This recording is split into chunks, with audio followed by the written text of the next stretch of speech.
Transição planetária, as verdades escondidas, OVNIs e abduções, salvando a humanidade, parte 2. Eles nos ajudam desde sempre. Hollywood ora os transforma em vilões, ora em salvadores da humanidade. Tudo dentro dos interesses corporativos. Mas a realidade é outra. Iremos mostrar neste documentário o quanto eles salvam a humanidade desde sempre. Eles têm tecnologia para tomar o planeta. Em vez disso, silenciosamente salvam a humanidade, inclusive da ganância e do poder de muitos humanos. Porque ainda temos muito que evoluir, e eles sabem disso, e nos veem como eles eram há milênios atrás. E os poderosos não conseguem mais esconder estas verdades. Aos poucos, esses seres nos preparam para estes contatos. Por quê? Porque nos amam. Principalmente porque seres superiores e benevolentes acompanham e nos protegem neste momento cíclico que iremos passar.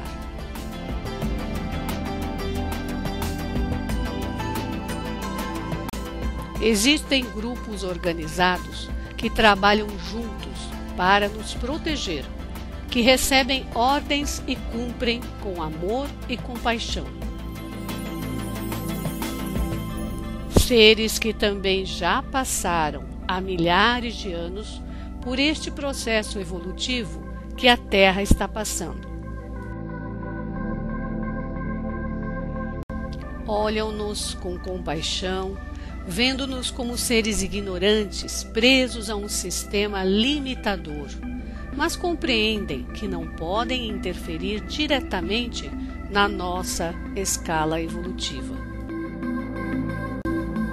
Mas podem nos proteger, inclusive de nós mesmos.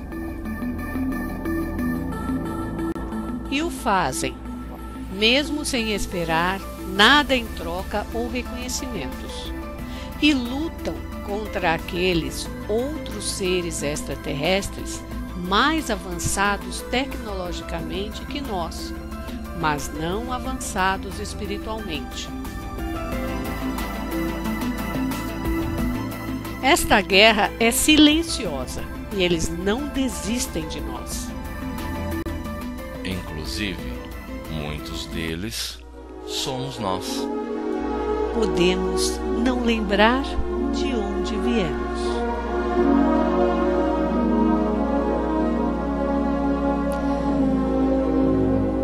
Podemos não lembrar de nossos antigos amigos e familiares.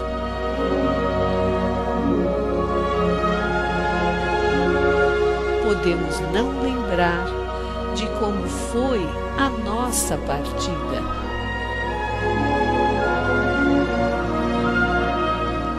Mas não fomos esquecidos pelos nossos. Eles nos amam muito por termos vindo cumprir essa missão. Eles sempre olham por nós, mesmo que não possamos vê-los.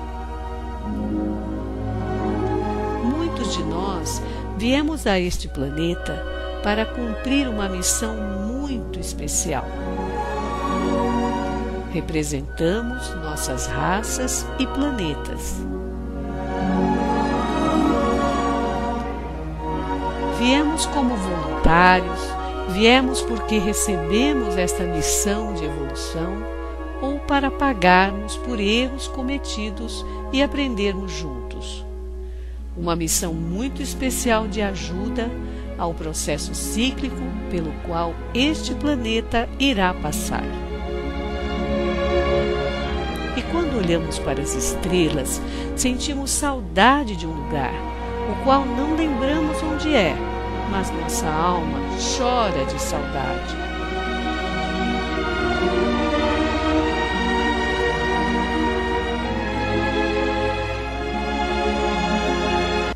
Acima de tudo, por amor a esta humanidade que ainda tem tanto a evoluir.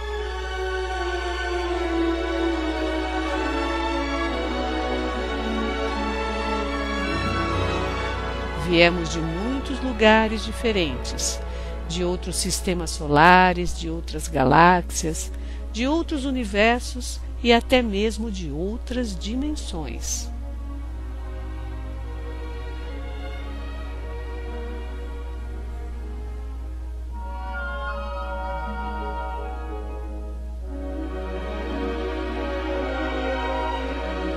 Para auxiliar a humanidade deste planeta que tanto tem que aprender.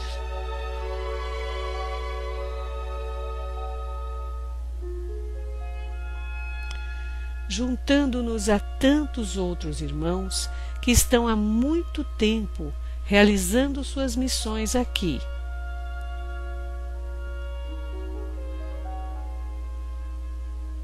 Não é porque vocês não nos entendem que não amamos esta humanidade.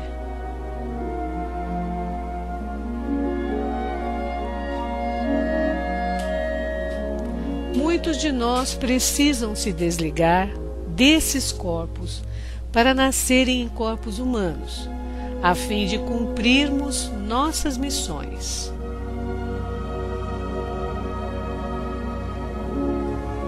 Muitas vezes nos reencontramos com os nossos, que vieram primeiro.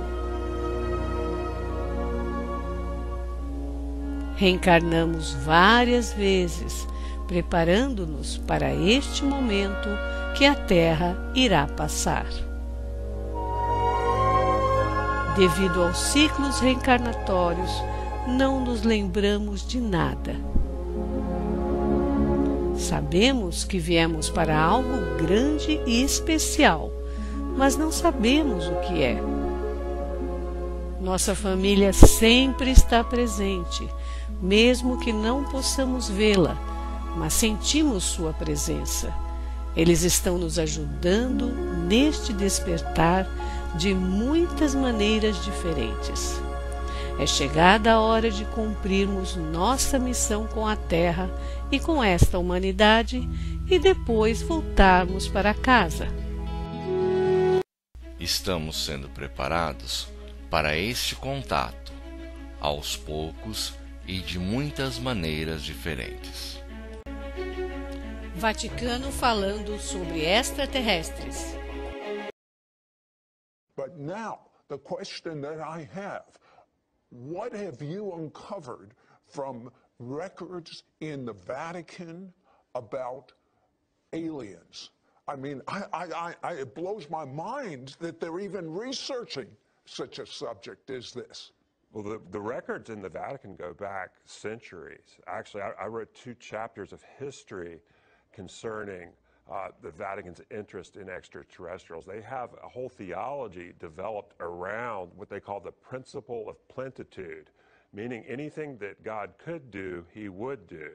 So they consider the existence of aliens an inevitable consequence of God's omnipotence. Now, you've actually researched with Vatican astronomers. What do they tell you? Yeah, it's extraordinary. We even had the opportunity to go to Mount Graham in Arizona, which is where their Vatican Astronomical Technology Telescope, called that, where it's at, where the Vatican's astronomers study the deep space.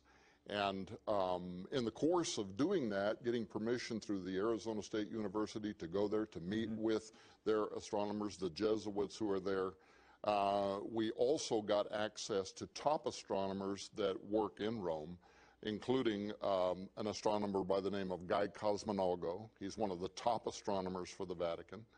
What was the major thing you got from your interview with him? Oh, well, 2 major things. One, he says without apology that very soon the nations of the world are going to look to the aliens for their salvation. Now, when you make a comment like that... Did you just hear what he said? Does that show you how fast things are moving and how we're really in the last of the last days?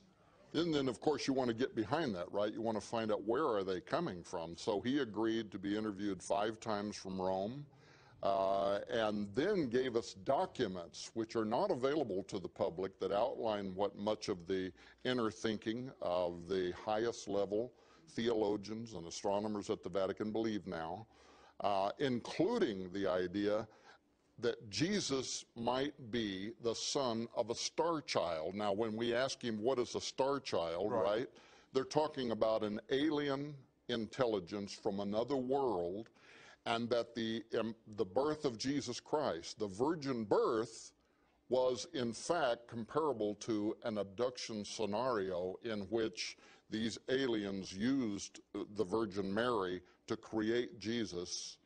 And this is one of the ways in which they're combining the idea that we are soon to be visited by an alien savior from another world. Hold that thought.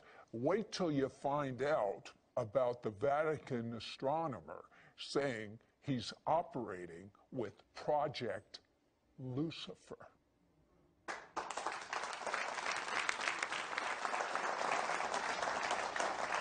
Okay, I promised you we would find out this great Catholic astronomer, the #1, is operating with something called Project Lucifer. What is that? Well, up on top of Mount Graham in Arizona, there's an observatory complex that consists of 3 very high-powered telescopes. One is the Vatican Advanced Technology Telescope. There's a radio telescope, and then there's one called the Large Binocular Telescope.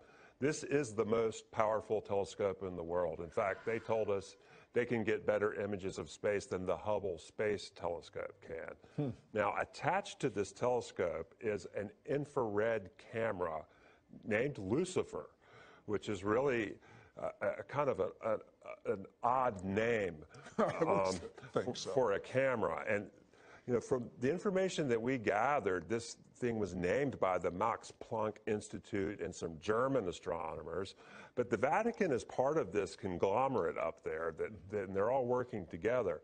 Now, what this instrument's used for is astrobiology, for looking for exoplanets, looking for other worlds. And the infrared spectrum is also very useful for seeing things that can't be seen with the naked eye. And many UFO researchers have noted that you can see a lot of ships and entities that you normally can't see.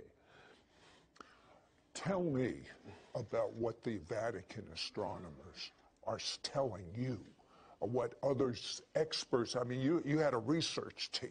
Right. Tell me a few of the things they're telling you. Well, first of all, the day that we spent on Mount Graham, the entire day there, we had the Jesuits speaking to us face to face. We also had systems engineers. It was astonishing, the access that they gave us. And one of the things we found amazing in the use of the Lucifer device and even the other telescopes is how commonly the astronomers spoke of UFOs. We were just taken back by the fact that it was almost a nuisance to them that there are so many. I have to tell you, UFOs, I mean, I think that's like science fiction, to be quite candid with you. But I told my staff about this interview, and one of the staff members said when he was 12 or 13 years old, he saw a UFO, and they visited him and talked to him. I mean, and that's just a small group of people. And statistics say 1 out of 2 people in America believe in UFOs, unidentified flying objects. And we're hearing now reports all over the world. Well, and a lot of Christians have saw them too. My wife and I were crossing over a mountain one time when a circular silvery device dropped down from the heavens, shot around, done all kinds of things we couldn't explain. We didn't know if it was an angel, a demon, or whatever it was, but it certainly was what people describe as UFOs. And so the phenomenon, to me, is certainly real. Then, of course, you begin defining what it is. Well, to the Vatican and to the astronomers... But wait a second, it's demonic. Why would the Vatican be studying this? Yeah, well, not only are they studying it, Geraldo Balducci, who was the spokesman for the Vatican, he was their official mouthpiece concerning the alien presence, not just the reality of aliens on other worlds, but an alien presence that is here on Earth now. You can go to YouTube and watch his shows on Italian television when he spoke for the church and said that the church was using its embassies around the world to compile information, a case study, if you will, on what the aliens are doing on Earth now. So the belief system is deep, regardless of what you or I might make out of it. And I got to tell you, especially when it comes to alien abduction, I am convinced that we are talking about demonic activity, not intelligences from another world, maybe from another dimension. And they're moving in and out of our reality. They certainly have a conspiratorial plan that might even involve human hybridity. There's a lot to the study. That's why it took us thousands of pages and 6 investigators, and I had to bring a theologian on to make sure that I didn't get off track, right? But what they're saying to us now is it's going to affect Christian belief. There is a professor for the Pope's University in Rome, and he is a very highly respected intellectual. His last name is Tanzaniti, and he has written a paper now in which he is saying that very soon, not right in the beginning, we won't have to deny our Christian faith in the beginning. But there is information coming from another world, and once it is confirmed, it is going to require a rereading of the gospel as we know it. And that's the kind of information that we are receiving from the highest levels of Vatican intelligentsia. Where's this headed, in your opinion, after all this research? I think it's headed towards an imminent great deception. I think they either know something or they suspect something, and that's why they're preparing the Catholic faithful. And of course, the Vatican has reached beyond Catholics, but they're trying to prepare the world. Chris, I have to ask you, does the Pope know about these prophecies? Do the cardinals know about these prophecies? What do they think of them? Well, Sid, there's actually a lot of evidence that they do take it very seriously. In fact, Pope Pius XII, who was the Pope during World War II, he actually produced a documentary film about himself, and the title of the film is the Malachi motto for his papacy, Angelic Shepherd. He actually titled the film after the Malachi prophecy's prediction for him. So he not only endorsed it, he claimed it. Okay, Tom, as just a short review, what, based on the prophecies out of the Vatican that were hidden for all these generations, are they anticipating with the final Pope? Well, the idea among both Catholics and Protestant scholars is that he will be the final Pope. He is the one who is going to be residing over the Vatican as it enters into the Great Tribulation period. And there's also the belief among even some of the Catholic mystics that he might be a false pope, an anti-pope, somebody who helps give rise to the Antichrist. Let me tell you something.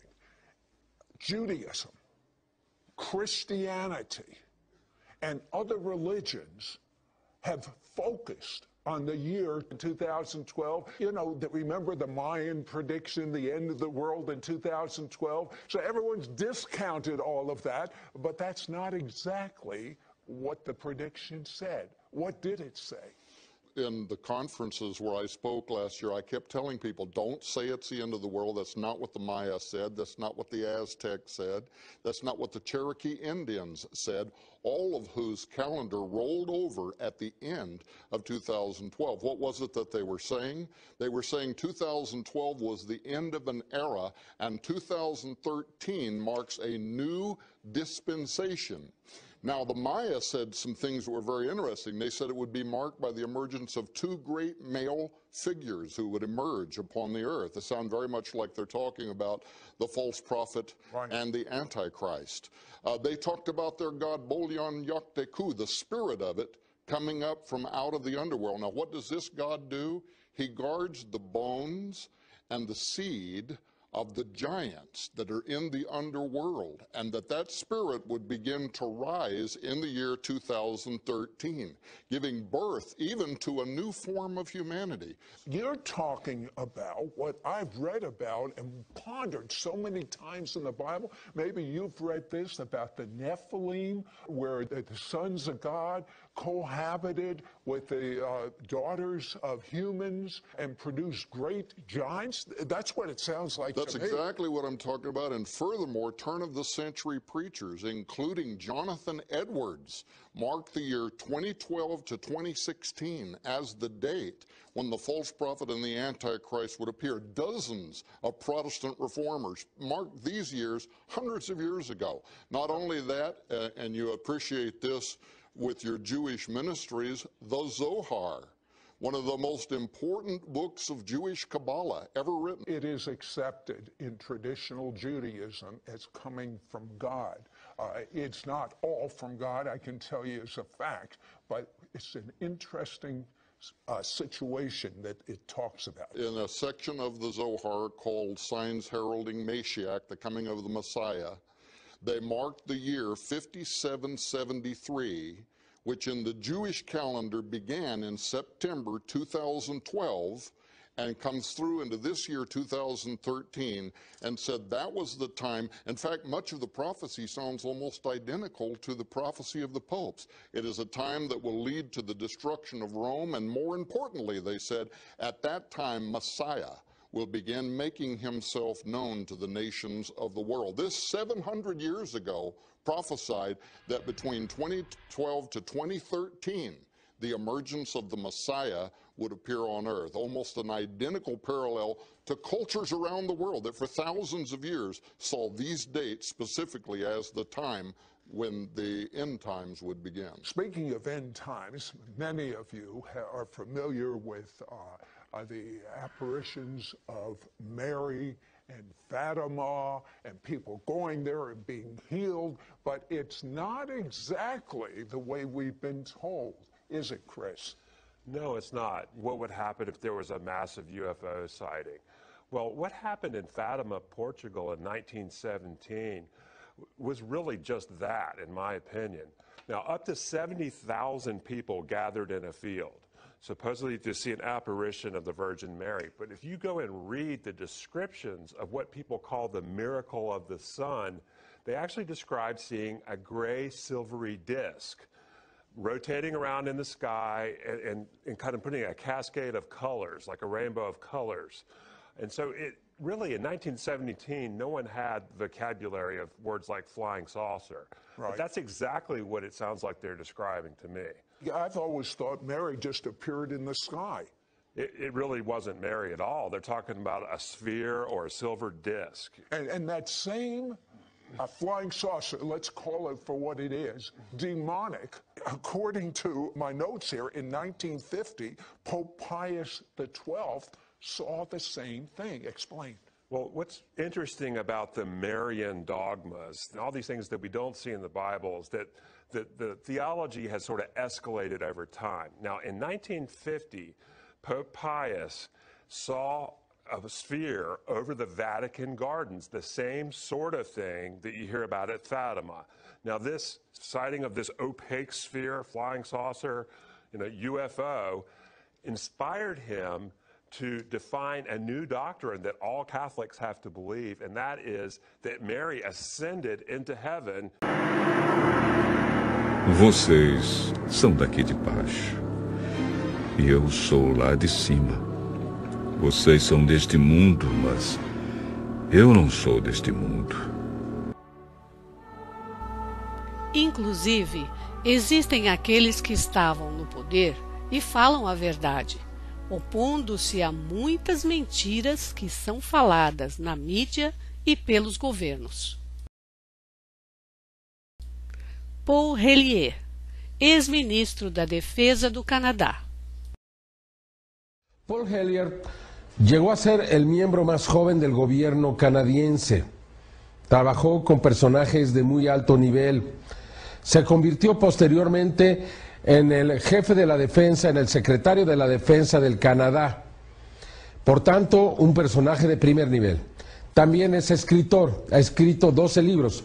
Su 13º nos habla de que la presencia extraterrestre en la Tierra es absolutamente real, que él lo sabe y lo supo desde entonces, desde su posición oficial, y ofrece nuevas posibilidades, nuevas evidencias.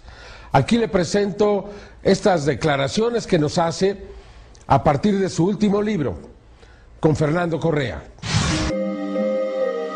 Ante las declaraciones de Stephen Hawking en abril del 2010 respecto a que contactar con seres extraterrestres podría ser peligroso, Paul Hellyer, el exministro de Defensa de Canadá, señaló que Hawking miente y que el gobierno de Stephen, el del Reino Unido y los gobiernos de otros países ya han tenido contacto con otras inteligencias y que esta comunicación ha contribuido positivamente al avance tecnológico de la humanidad.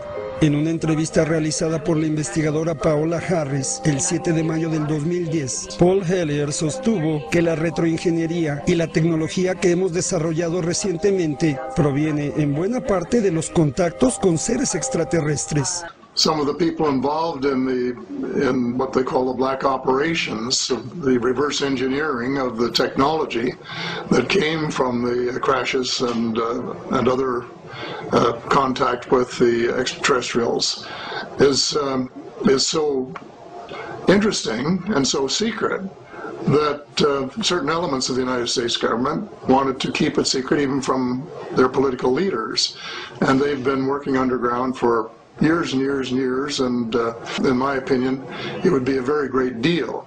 Contrario a la opinión de Stephen Hawking, Paul Hellyer sugiere poner atención en el hecho histórico de que las inteligencias extraterrestres contactaron con la humanidad desde hace 60 años, con la intención de enterarnos de que la Tierra se aproximaba a una catástrofe, advertencia que no fue tomada en serio. Desde el año del 2008, Hellyer ha señalado que el contacto con seres extraterrestres podría ser la solución al cambio climático. We are hell-bent in the direction of destroying our planet, and frankly, we appear to be doing very little about it.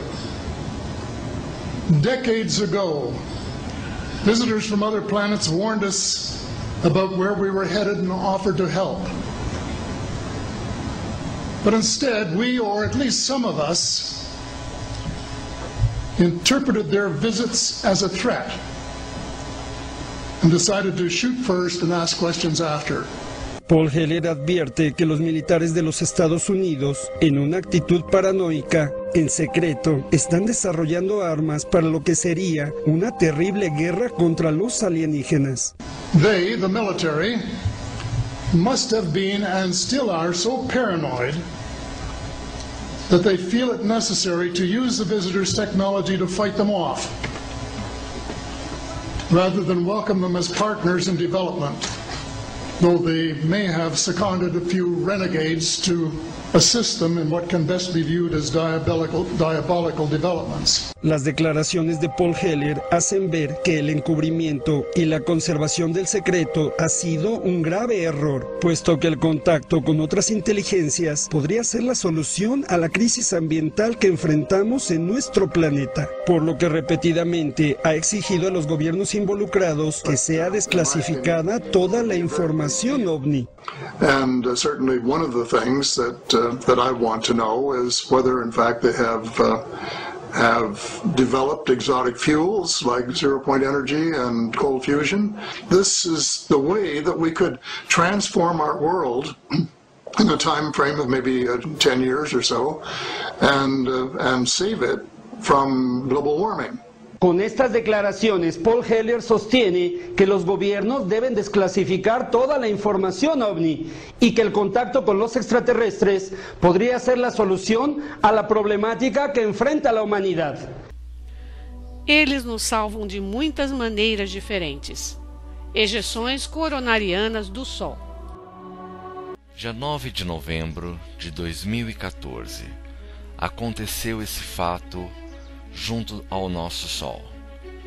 Observe esse objeto, está marcado em azul, que está interferindo no nosso Sol. Vejam o tamanho dele em escala com o tamanho da nossa Terra. Todos podem fazer esse caminho pelo site que registra todos os movimentos que o Sol faz pela NASA. Observem esse objeto massivo como um escudo que se move através do sistema solar. Erupções solares gigantes de massa coronal no Sol estavam acontecendo com muita intensidade, mas esse objeto as bloqueou. Não há descarga de massa coronal por causa da proteção do escudo. Fomos protegidos. Observem o tamanho da intensidade que o Sol estava emanando para todos os cantos, mas tínhamos uma proteção.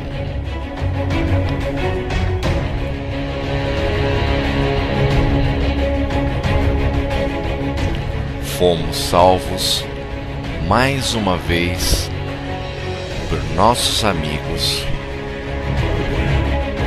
Observem Vênus, agosto de 2014. Esse estranho objeto que mais parece um OVNI com um campo de força. Eu penso que talvez seja um escudo extraterrestre nos protegendo. Mais uma vez, fomos salvos de ejeções de massa coronal do Sol. E com esta intensidade, a Terra não teria sobrevivido ao impacto do Sol.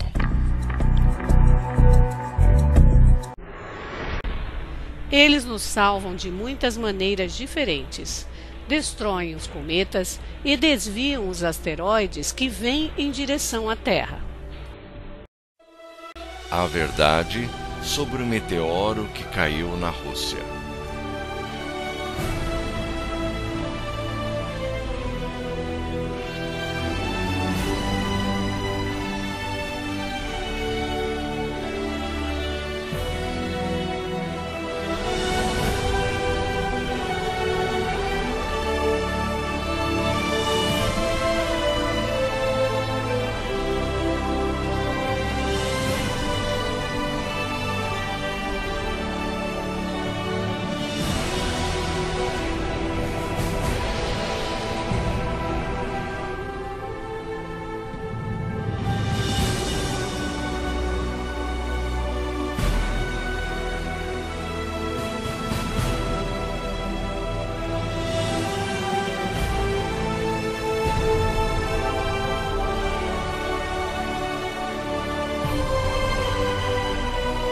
Segundo a NASA, iria explodir com uma força de 24 bombas de Hiroshima. Eles nos salvam de muitas maneiras diferentes. Explosão da usina nuclear de Fukushima. Los avistamientos en Japón continúan, especialmente cerca de Fukushima, la planta nuclear que ha seguido liberando grandes dosis de radiación. Parece que estos objetos son atraídos por la radiación nuclear. No hay otra explicación. Aquí le presento nuevas y extraordinarias imágenes, la investigación, los casos, con Adrián Moscoso. Tal parece ser que la actividad de objetos extraños sobrevolando Japón después del terremoto del 11 de marzo del año 2011 va en aumento. En Internet ha circulado una gran cantidad de material donde se pueden ver formaciones de objetos esféricos realizando extraños movimientos, todo esto a plena luz del día. Parte de este material que se ha puesto en Internet ha sido señalado como falso. Es por ello que debemos estar atentos a la información que se genere con respecto a estos avistamientos, ya sea para confirmar si en verdad fueron hechos por computadora o estamos ante material auténtico. Es de tomarse en cuenta que los medios japoneses de comunicación han ignorado estas posibles evidencias, como si se tratase de una especie de campaña de censura.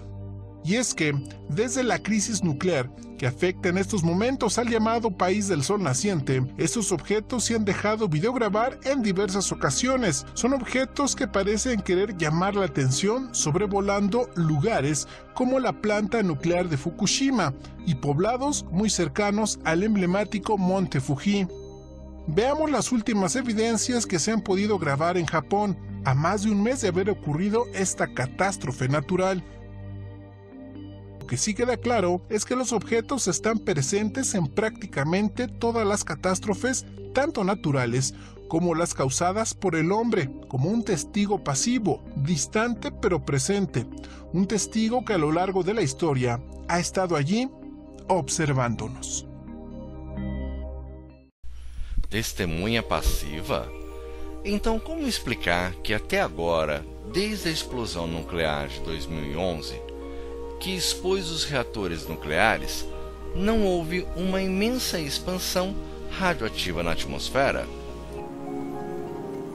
Se Fukushima explodir, tem a capacidade de espalhar radiação em todo o hemisfério norte. Observem essas imagens da usina nuclear de Chernobyl.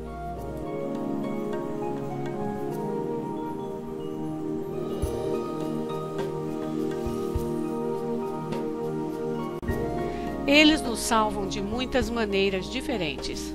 Estariam cuidando do Pacífico, contaminado com a radiação de Fukushima? Monte Hermoso, Buenos Aires, Argentina, 14 de 1 de 2014. Arriba hay otro. Arriba de ese está el otro. De vuelta. Arriba de aquel está el otro. Y desapareció, boludo. Desapareció donde estábamos filmando. Apareció allá. Lo tengo. Mirá, bien. Lo tengo filmado, boludo. Tenelo. ¿Querés apoyarte en mi cabeza? Vení, ante mí, vení. Poné. Son tres, Leo. Ahí se fue. ¿Dónde está, boludo? Ahí está ahí arriba, se fue recién, ahí está, medio nublado y aparece y desaparece. No, boludo. Mirá, ahí está de vuelta. ¿Dónde está? Ahí está, ahí lo tengo. Mirá. Mirá, boludo. Mirá, Juque, vení a ver qué es eso. Juque, había tres recién, mirá. Allá está el otro, allá está. ¿A dónde? Allá está de vuelta. Está allá. ¿Lo ves? Está allá. Pensámelo. Mirá, Juque. Son dos platillos uno arriba del otro, mirá. Pará, se iluminó más. Filmalo que está recontra iluminado. Sí, mirá, venía a ver esto. Pero venía a ver esto. Mirá, boludo. Eles nos salvam de muitas maneiras diferentes. Protegem-nos daqueles que querem a guerra nuclear. What we photographed up there affected me for the rest of my life. In 1964, former U.S. Air Force Lieutenant Bob Jacobs was in the 1369th Photo Squadron at Vandenberg Air Force Base in California. He was in charge of photo-optical instrumentation at a tracking site in Big Sur, 124 miles away. His mission was to film an Atlas rocket go through all three stages of powered flight. This particular mission was part of the Nike Zeus objective for the development of an anti-missile missile during the height of the Cold War. All cameras rolled as they heard liftoff from Vandenberg over their radio. 5, 4, 3, 2, 1.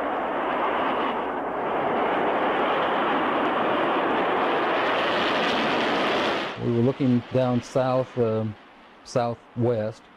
and the missile popped up through the fog. It was just beautiful. And our guys on our M45 tracking mount with 180-inch lenses on it got it. And sure enough, we could see all three stages of powered flight as they burned out and dropped away. And then, of course, to our naked eye, all we saw was a smoke trail going off into subspace.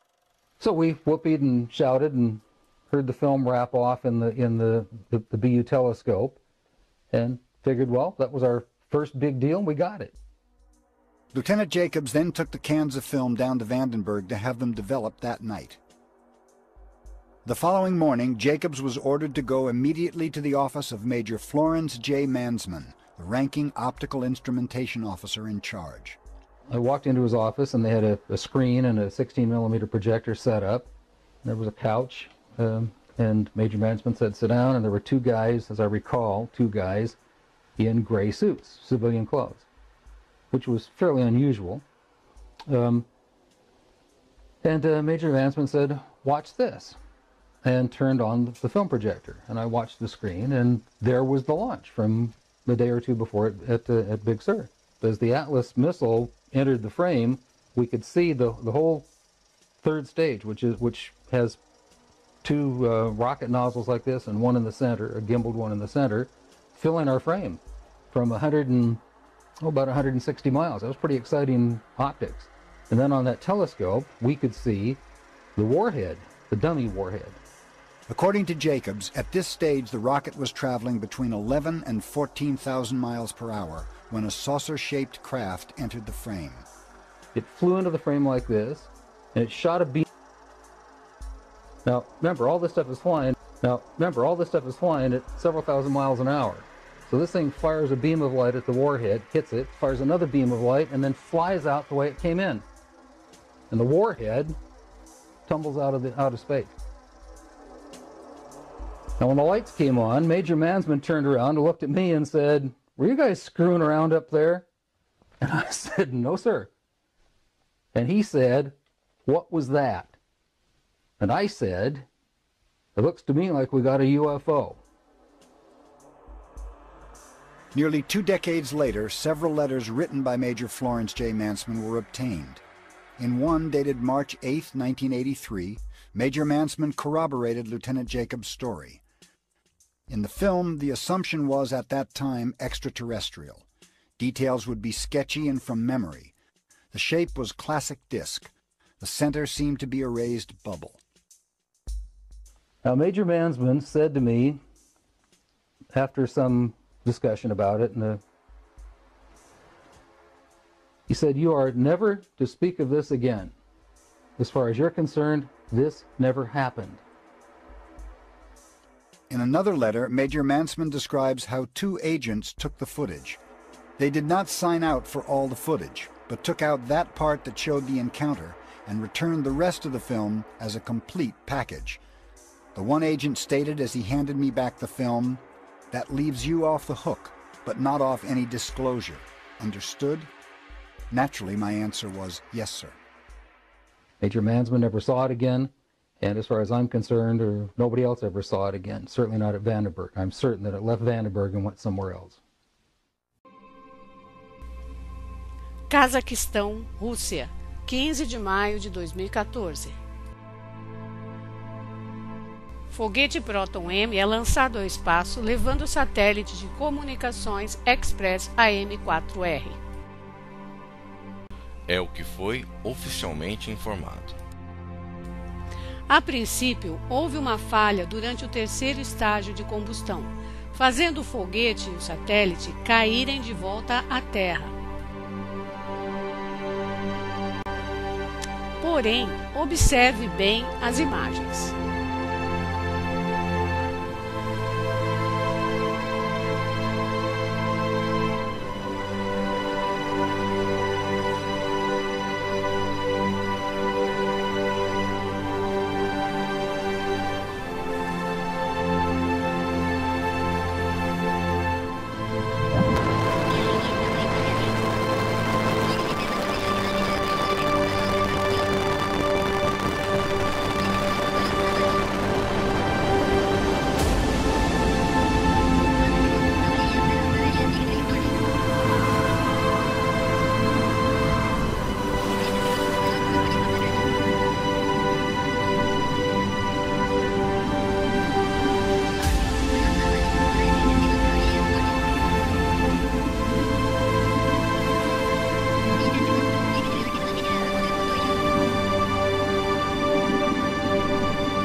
Observe um pequeno objeto passando em frente ao foguete. Logo em seguida, o foguete explode e começa a cair.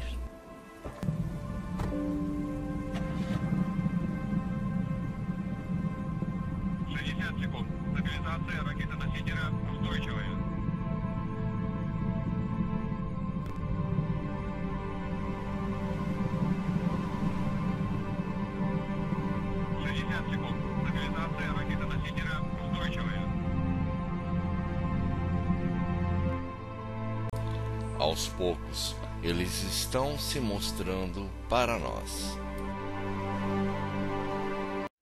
3/8/2014. OVNIs, Zona Leste de São Paulo, capital, Cidade Aê Carvalho.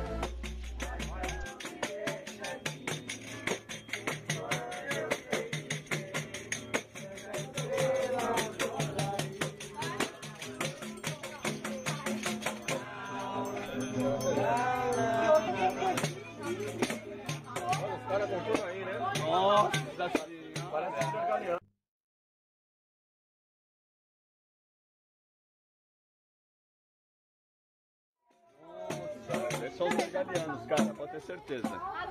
Que são os vergalianos. É a mesa, Nossa! Não sei se dá pra ver direito? Não. Dá. É só pra filmar, pra foto não rola. Porque você não consegue ver um pontinho de luz lá. Filmar ainda você vê o movimento. Não, vou começar mais uma mesmo. Mais leve.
Tá muito lento.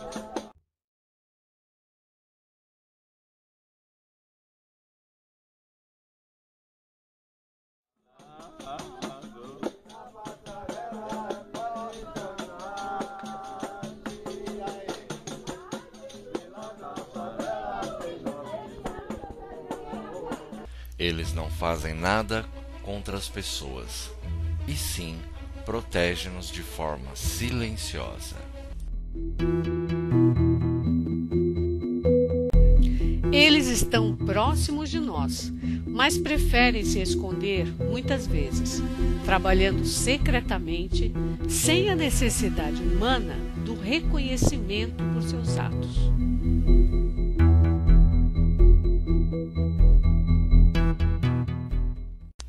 Mas tentam contato com aqueles que são de coração puro e sem medo do que eles podem fazer. Where? Hold on. Let's have a look. Let's see what it is. It doesn't say. Get away from the window! Dad, get away from the window!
Vejam o depoimento deste ex-militar responsável pela investigação de OVNIs, Operação Prato, no Brasil. O envolvimento com a Operação Prato, ela começou com a informação dada pelo prefeito da região onde estavam ocorrendo essas coisas, pedindo providências ao comandante do 1º Comando. O ofício foi recebido e foi mandado uma equipe de agentes para que fosse tirar a limpo esses avistamentos, o que estava realmente acontecendo. Eu estava fora quando retornei, me foi passada o início da operação, a documentação inicial, e que eu chefiasse a equipe que ficaria encarregado daí para frente por 4 meses, que ninguém sabia que era 4 meses, não sabia quanto tempo, mas era uma operação contínua, tá? Não foi um fato, vou lá, vou olhar e vou voltar. Foram 4 meses de dia a dia, noites inteiras, observando vigília, olhando o céu e perseguindo as informações que eram dadas. Apareceu em tal lugar, a equipe se deslocava para tal lugar. Depois de um certo tempo a gente já tinha uma ideia mais ou menos das probabilidades de surgimento dessas luzes, dessas coisas que estavam ocorrendo. E o resto era entrevistar o pessoal, saber, ver logo. Tá? As primeiras avistamentos foram de luzes, tá? E logo em seguida vieram o que eles diziam que era ataque, que aquela luz atacava as pessoas, não atacava ninguém. Ela realmente focava uma luz verde e vermelha, depois a gente veio saber disso. Primeiro uma luz verde, deixar a pessoa meio dormente, e logo em seguida uma luz vermelha, vamos dizer tipo um raio laser, uma coisa dessa natureza que a gente conhece. A nossa tecnologia tem hoje alguma coisa que dá para se comparar, tá? Que é o raio laser, uma coisa dessa natureza. Essa luz, essa incidência vinha nas mulheres, preferentemente nas mulheres no seio esquerdo, tá? E marcava, ficava uma queimadura no lugar e marca como se fosse furado de agulha, um pontinho, 2 pontinhos. E eles diziam que eles estavam sugando, estavam chupando o sangue das pessoas, tá? E virou chupa-chupa, por causa disso, chupando o sangue, chupa-chupa, virou assim. É um nome engraçado, até esquisito, mas foi isso que os nativos deram para essa aparição. O senhor entende que havia algum tipo de motivação negativa por parte dos responsáveis por esses fenômenos em relação à população? Não, a negativa era nossa. Os habitantes, os nativos, é que atiravam com arma. Jogavam foguetes, esse foguete de São João. Eles é que reagiam de forma agressiva. Deles nunca. Os próprios relatos de que diziam que viram seres que eles apontaram, era como se fosse essa pistola de vacinação, tá? Eles apontavam primeiro no raio verde, a pessoa ficava meio adormecida, meio amortecida, dormente, e logo em seguida o raio vermelho. E esses PCs nunca fizeram mais do que isso, nunca fizeram nada. Mesmo as pessoas que apontavam armas. Teve um relato de um marceneiro, um senhor de idade, que sendo focado por uma nave dessa, ele apontou a arma, ela respondeu com a luz, ele ficou dormente, sem mobilidade por uns 15 dias. Ele não conseguia andar. Mas não foi alvejado por nenhum projetil, não houve nenhuma agressão, não ficou nenhuma marca, era somente um choque de uma energia mais forte para que ele não conseguisse o objetivo dele, que era atirar. Eles paralisaram a pessoa através de uma luz que portava alguma energia que ninguém sabe o que é. Esse fato começou, isso depois já fomos investigar, ele começou realmente na Ilha dos Caranguejos. Tá? Na Ilha dos Caranguejos houve um sobrevoo de uma embarcação, houve morte de um pescador, os pescadores ficaram queimados pela radiação pela energia que movia essa nave. Um deles morreu. Tá? Depois esse fato veio, essa coisa veio acontecendo no Bragança, no Pará, já veio depois para Colares, de Colares, Baía do Sol, passou por cima de Belém muitas vezes, por algum período, depois foi subindo, como se estivesse cobrindo a Amazônia toda em faixa, do litoral do Atlântico até aos Andes, até a região da Bolívia, por ali assim, como se estivesse fazendo faixa. Santarém foi para cima. Eles estavam cobrindo, a gente notava exatamente que os acontecimentos eram numa faixa. Havia uma inteligência fazendo isso, eles não era esporádico, não aparecia uma coisa aqui, outra ali, outra em todo lugar.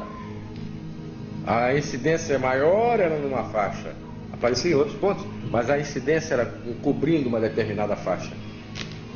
Isso a gente faz em aviação, aerofotogrametria, faixa de...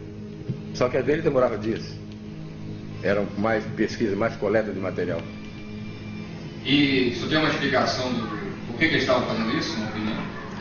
Uma vez eu conversando com o Rafael Semperi Durá, conversei com o Bob Pratt e conversei também, que veio conversar comigo, veio me visitar, um cientista americano chamado Jacques Vallée, parece que até foi consultor da NASA, professor de astrofísica da Universidade da Califórnia. Mas a primeira pessoa que me fez essa pergunta, eu já tinha intuído uma solução, formado uma ideia a respeito do o que eu faria se eu estivesse no lugar dele, por que eles estavam fazendo aquilo. Como eu te disse, eu fui oficial de operações especiais de selva, fiz muita operação de selva, e a gente tinha muito cuidado, e eu tinha muito cuidado de chegar, aproximar do grupamento indígena, e sem querer, eu transmitir a eles doenças que eu portava e estavam perfeitamente controladas no meu corpo. Eu tinha anticorpos que mantinham sob controle essa doença. Todos nós temos varíola, sarampo, catapora, difteria, tuberculose, gripe. Gripe para eles é um negócio que mata. Tá? E eu tinha muito cuidado na minha aproximação que eu involuntariamente estivesse colocando naquela população de indígena algum veículo transmissor de doença. Eu tinha muita essa preocupação. Da mesma forma, eu raciocinei que eles também tivessem esse cuidado de se precaver de um contato necessário futuro. Tá? Isso prevê que futuramente teriam um contato, ou terão um contato aberto, franco, aproximado, sem nenhum problema mais nenhum. Tá? Se fosse eles, eu faria a mesma coisa. Eu coletaria material para conseguir uma forma de me proteger, inserir no meu corpo aqueles anticorpos, desenvolver uma coisa de forma sorológica que eu pudesse proteger meu corpo do contato conosco. E isso aí foi passado ao Rafael Semperi Durá, que achou que era a ideia mais lógica, a mais perfeita explicação que ele tinha obtido, que ele tinha daquele fato, era que eu estava passando para ele naquele momento. Tá? A mesma ideia foi de Bob Pratt, e conversando com Jacques Vallée, ele disse a coisa mais lógica realmente é essa sua ideia. Quantos tipos de objetos vocês conseguiram detectar nessas pesquisas? Em torno de 9 formas. 9 ou mais, um pouco mais. Está tudo escrito, tudo desenhado, tudo fotografado no relatório. Quantas fotografias e filmes aproximadamente a Operação Prato conseguiu? Bom, fotografia mais de 500. Bem mais de 500 fotografias. Mas não 400, 500, mas rememorando pela quantidade de negativos que a gente tinha. Ora, o negativo tem 32, 36 exposições, nós tínhamos, para chegar a 500 tinha que ter 16 negativos. Nós tínhamos mais do que isso. Bem mais do que isso. Numa caixa guardada, esses negativos, com muito cuidado. Tá? E filmes foram feitos 4. Um era da Força Aérea, da FAB. Tá? Foi mandado fazer esse filme, veio de Brasília para mim, para que fosse feito o filme. Tá? E 3 filmes outros foram feitos, eram meus. Eu comprei e mandei colocar na máquina que fosse feito esse filme. Esses filmes foram depois que o relatório foi enviado a Brasília. Tempo depois eles mandaram pedir negativos, filmes, mais fotografias e os filmes que nós tínhamos feito na filmadora, o que tinha sido filmado. Tudo foi encaminhado foi entregue ao comandante, de lá encaminhado ao comando em Brasília. Eu não sei realmente aonde está, no Estado-Maior, não sei. Eu nunca mais ouvi falar do meu filme, mas eu até brincava às vezes quando eu entrava em contato. Cadê meu filme? Ah, está guardado. Foi perto de novembro mais ou menos, na Baía do Sol, já não era Colares, nós já estávamos na Baía do Sol. E lá estava aparecendo com muita frequência. Nós fomos informados e fomos investigar. Na Baía do Sol, um dia nós estávamos parados lá, e tinha esperando chegar uns amigos amigos militares, que queriam, sabiam que a gente estava na operação, queriam ver. Olha, não era proibido, porque todo mundo estava vendo, a população toda estava vendo, por que eu vou proibir algum companheiro de estar conosco? Se outros da população lá também viam. Realmente nós estávamos guardando já equipamento, que eu ia voltar para ele mais cedo. Nós estávamos guardando equipamento nas caixas, as máquinas, as lentes, as teleobjetivas, e estávamos guardando no carro, quando um deles apontou para cima. Olha aqui, estava em cima de nós um objeto muito grande, acredito que uns 30 metros de diâmetro, forma discoide, preto. O que a gente vê era luz e preto, mas não emitia muita luz, esse não emitia muita luz. Tinha alguma luminosidade, mas era a forma de um disco preto, a gente vendo de fundo, de baixo. E no meio dele tinha uma luz amarela âmbar, uma luz pequena. Para o tamanho da forma de discoide, a luz era pequena. Nós ficamos olhando, estupefatos, assustados, porque eu nunca tinha visto uma coisa daquela, parada em cima da gente, a uns 200 metros de altura, não era mais do que isso, exatamente em cima de onde nós estávamos. Como sabia que nós estávamos ali, é uma pergunta que até hoje eu não sei explicar. Tá? Eles estavam parados, ficaram parados por algum tempo e logo em seguida começaram a emitir uma luminosidade muito forte, amarela, e era crescente, ela não era imediata como um flash. Ela crescia, ela aumentava e voltava a diminuir. Era um dimmer. Aumentava e diminuía. Fez isso 5 vezes. Depois da 5ª vez, todos nós parados olhando para o céu, vendo aquilo, e nenhum de nós teve a menor reação de pegar a máquina, porque também seria difícil tirar das caixas e montar para fotografar aquilo. Depois da 5ª emissão daquela luz forte, amarela, que clareava o chão, ficava como dia onde nós estávamos, ela apagou. Essa luz central, que era amarela, ficou azul, um azul bonito, e ele disparou com uma velocidade muito grande, sentido leste, sentido do Atlântico. Disparou com uma velocidade muito grande. O que se ouvia, além de ver essa coisa, ouvia-se um barulho de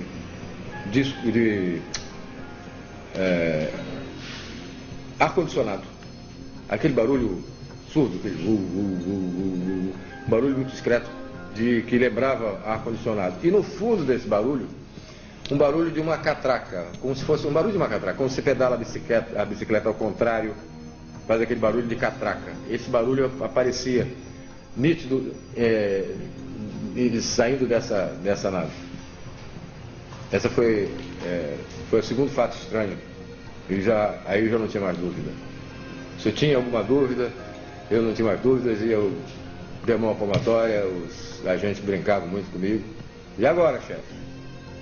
Agora, não é que vocês ganharam, não. Vocês não ganharam. Eu cheguei a me convencer. Porque vocês sempre tiveram certo. Vocês chegaram antes de mim na operação. Eles viram coisas que eu não tinha visto. O que eu vi não tinha me satisfeito até aquele momento. Dali para frente não tinha mais dúvida nenhuma. E mais tarde, por informação de um oficial, nós tivemos oportunidade de chegar a uma pessoa que tinha tido um avistamento impressionante, e mostrou o lugar, e nós estivemos lá, no Rio Guajará, nas cercanias de Belém. 30 quilômetros mais ou menos, por aí, 30 ou mais ou menos, uma pouca coisa. Nesse Rio Guajará nós estivemos e nós saímos da Olaria Coifre. Era onde nós marcamos um encontro com esse Luiz para fazer essa pesquisa. Estava chovendo, logo que nós chegamos, umas 7 horas da noite, chovia, e nós paramos o carro e ficamos na casa do vigia da olaria. Os agentes entraram para tomar um café e comer uma bolacha, alguma coisa lá, antes de entrar no barco para a gente ir para a missão. E eu, como chefe da missão, não podia me dar essas mordomias. Eu fiquei olhando fora, vendo o ambiente, e nesse momento, sob a chuva, veio um objeto muito grande, não te digo a forma que chovia, não dá para delimitar a forma, não tinha forma de delimitar, estava chovendo, mas tinha uma luz muito forte, verde e uma luz vermelha, e fazia um barulho, já não era barulho do ar-condicionado, parecido com ar-condicionado, não tinha o barulho dessa catraca, era um barulho como se fosse uma turbina, não era um barulho de um jato, era aquele silvio, um barulho assim. E ele mergulhou em cima de onde nós estávamos, na casa onde nós estávamos.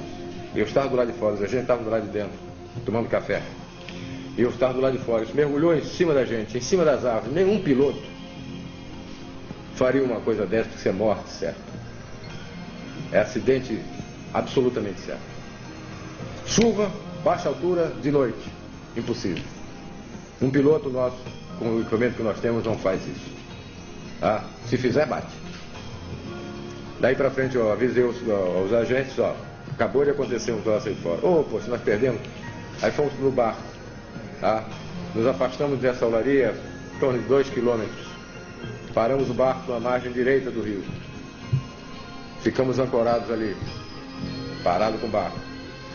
No fundo, no final do rio, nós aproximadamente na olaria, em torno de 10h30, mais ou menos, 10 horas, 10h30, passou uma luz baixa, uma luz amarela âmbar, muito baixa, era um sol. Passou, mas à altura das árvores. Ele passou e nós fotografamos e filmamos. Aparecia o rastro da luz na água do rio. Tá? Não era a coruja não, porque coruja não deixa rastro em água de rio nenhum.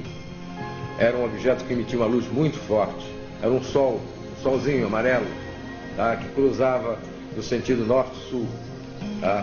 Ele saía da Baía do Guajará, tá? E entrava no rumo de Belém.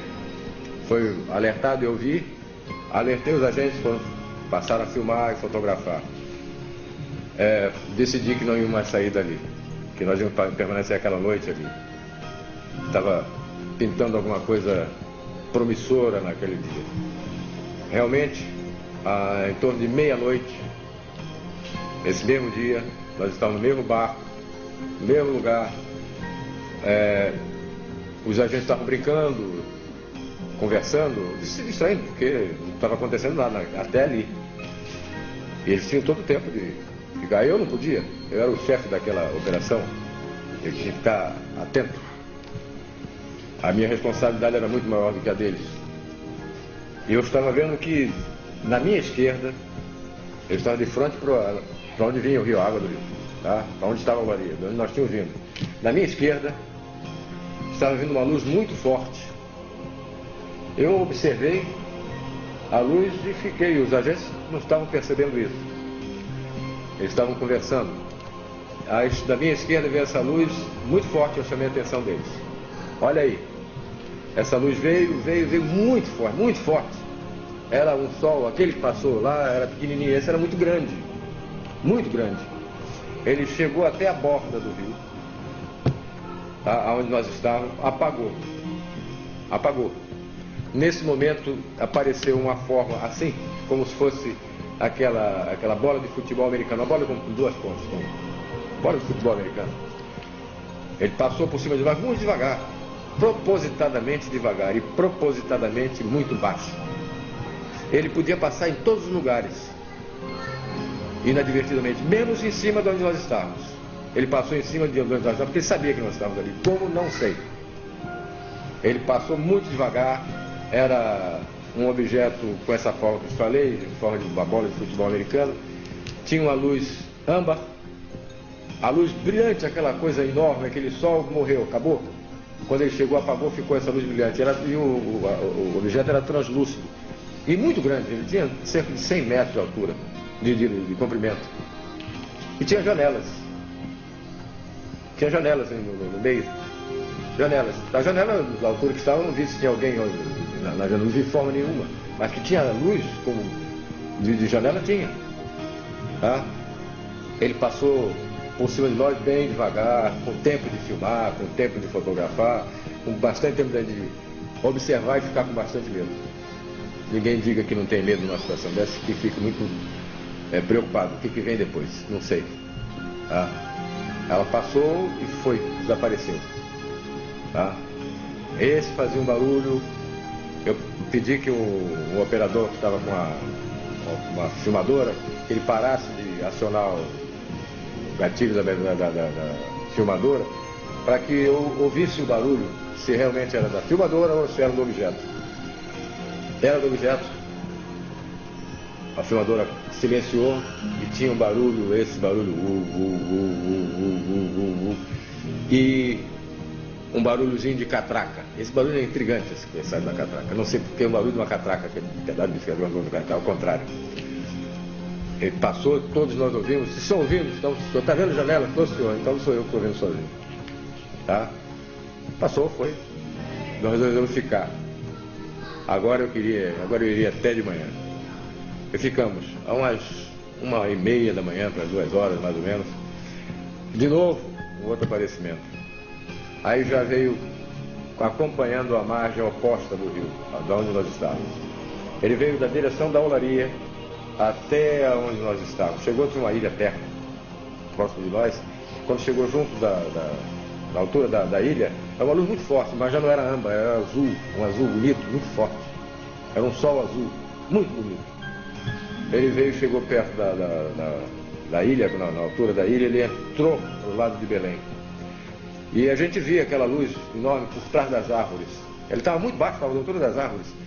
E a gente via que ele estava caminhando, fazendo uma curva, como se estivesse fazendo uma curva. Ele veio realmente, parou na nossa frente. E nós ficamos olhando, um sol imenso, enorme, na nossa frente, azul, uma luminosidade que não afetava a vista da gente. A gente podia encarar, podia ficar olhando, não feria a vista. Vimos aquela luz, ficou aquilo na nossa frente, aquele azul bonito, aquela coisa enorme, e não se via, não sabia o que tinha dentro, só via luz. Muito grande. Logo depois de uns 3 minutos, ela apagou. De repente a luz azul acabou. E ficou na nossa frente uma coisa assustadora, um objeto muito grande. Era aquela bola de futebol americano que nós vimos passar na horizontal, ela estava em pé na frente da gente, a uns 70 metros. Muito perto, e para o tamanho, a gente tinha que olhar para cima. De baixo para cima, olhava, uma coisa imensa. Uma bola de futebol em pé na nossa frente, parou, ficou mais uns 3 ou 5 minutos, e realmente a gente ficou preocupado. E daí para frente, o que vai acontecer? O que vai acontecer comigo e com o meu pessoal? Não sei. Realmente não aconteceu nada, felizmente não aconteceu nada. E logo em seguida esse objeto começou a se deslocar para cima, tá? Sem ruído. Quando ficou parado não ouvia ruído nenhum, nem o zumbido, nem a catraca. Ele subiu e tinha uma luz verde embaixo e vermelha em cima. Tá? Aquilo piscando e ele subindo devagar. Foi subindo, tá subindo. Mas aquele monstro subindo. E foi subindo. E devagar. Quando ele estava aproximadamente 1.500 metros de altura, a gente pode avaliar isso porque o pessoal da aeronáutica, o militar, normalmente tem noção de distância por problemas de tiro, por problemas de ações militares, que a avaliação da distância é importante. Então ele estava mais ou menos a 1.500 metros de altura, quando ele deve ter acionado realmente alguma propulsão que não devia ser acionada próximo de nós, porque nos danificaria. Então havia alguma pessoa, alguma inteligência ali dentro que comandou isso, de forma que não nos causasse nenhum dano. Tá? Essa nave deu uma explosão como se fosse de um trovão, uma explosão muito forte, um clarão Ele disparou com uma velocidade incrível para o firmamento e sumiu no meio das estrelas. Tá? É isso aí, eu não posso te dizer que fosse coruja, nem qualquer outra suposição de engano. Nós vimos um corpo muito grande, luminoso, várias vezes, e essa decolagem dele foi impressionante. Depois de anos de silêncio, o responsável pelo comando da Operação Prato, na época capitão, o coronel Uiranger Holanda, cometeu suicídio alguns meses após essas entrevistas. Esses seres vêm de muitos lugares diferentes, mas todos respeitando um comando maior. Mas temos que fazer a nossa parte.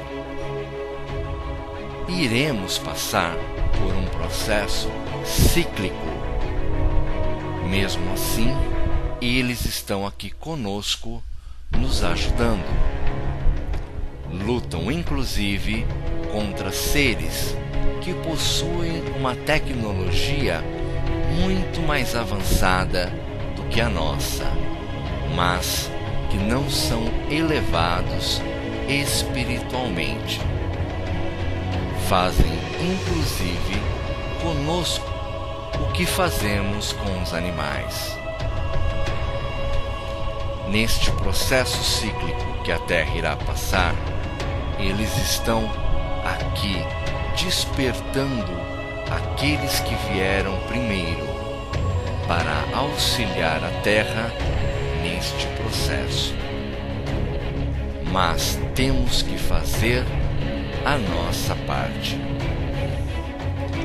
Para que vocês entendam de forma científica e oficial tudo o que acabamos de mencionar, assistam à palestra Transição Planetária às Verdades Escondidas, porque temos um plano B. Vocês já perceberam como o planeta está mudando? Junte-se a nós.